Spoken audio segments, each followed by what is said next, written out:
بالأرقام، الزمالك بيتفوق على الأهلي في مباريات كأس مصر في القرن ال21 من سنة 2000 إلى سنة 2022. طبعا نهائي الكاس ده هو نهائي كاس سنة 2023. طيب الأرقام إيه؟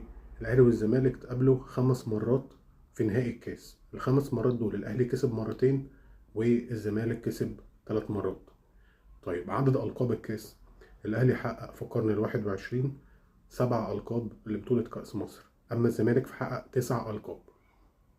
إذا هل هيكون البطولة رقم 10 في القرن ال21 والبطولة 29 في المطلق للزمالك، ولا البطولة رقم 8 في القرن ال21 للأهلي، أو رقم ال39 في المطلق؟ ده اللي احنا هنعرفه إن شاء الله يوم الساعة 7 المباراة يوم الجمعة الجاية على MBC مصر وعلى قنوات أون. يوم الجمعة الجاية نهائي كأس مصر. توفيق للجميع.